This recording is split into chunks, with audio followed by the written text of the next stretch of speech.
नमस्कार दोस्तों, आज मैं आपको बुधवार व्रत की कथा सुनाने जा रही हूँ। प्रेम से बोलिए बुद्ध भगवान की जय हो। एक समय पहले की बात है। एक साहूकार का नया नया विवाह हुआ था। उसकी पत्नी मायके गई हुई थी। नया नया विवाह था, नई नई उमंगे थी। साहूकार का परिवार भी बड़ा नहीं था। जो रिश्तेदार थे उनके घर से बहुत दूर रहते थे। अब साहूकार को अकेलापन खाए जा रहा था। उससे रहा न गया और साहूकार जा पहुंचा ससुराल।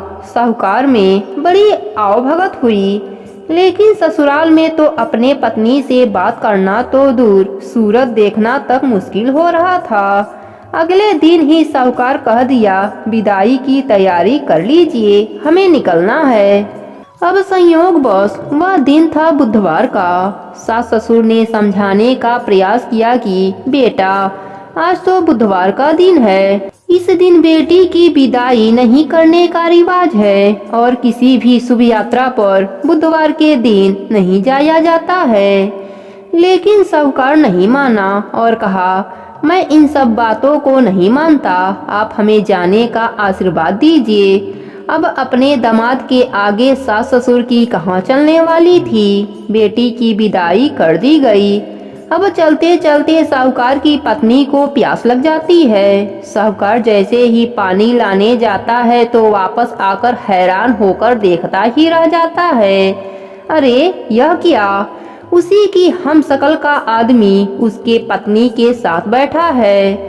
उसकी पत्नी भी हैरान हो गई, आखिर असली पति कौन है। जैसे ही साहूकार ने पत्नी के पास बैठे व्यक्ति से पूछा कि वह कौन है, तो पलटकर जवाब दिया कि भैया, मैं तो फला नगर का साहूकार हूँ और फला नगर से अपने पत्नी को लेकर आ रहा हूँ। तुम बताओ, तुम कौन हो जो मेरा भेष धर कर यहाँ पर कबाब में हड्डी बनने आ गए हो।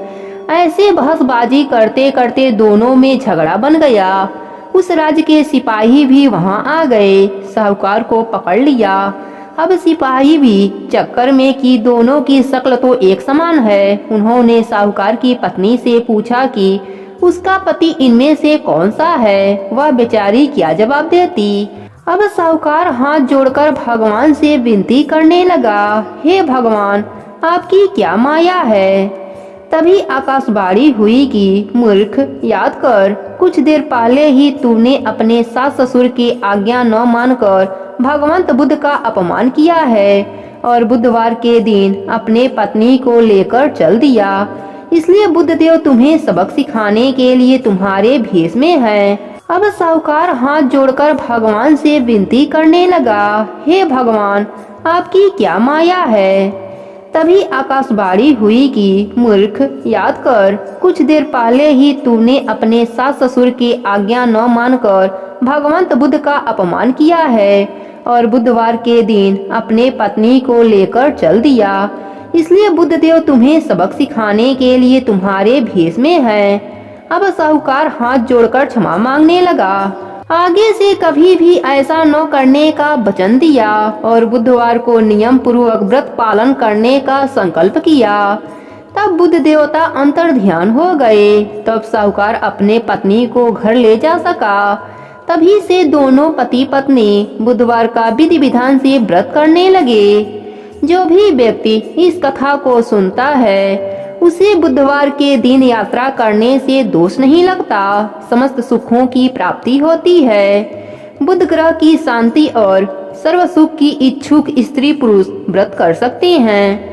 व्यक्ति को व्रत कथा के बीच में नहीं उठना चाहिए। अगर व्यक्ति 27 बुधवार का व्रत कर लिया तो मृत्यु के बाद यमदूत से होने वाले कष्ट से मुक्ति मिल जाएगी, स्वर्गलोक की प्राप्ति हो जाएगी। जो भी व्यक्ति इस कथा को पढ़ता या सुनता है उसे बुधवार की यात्रा करने पर कोई दोष नहीं लगता। प्रेम से बोलिए बुद्ध देव की जय हो।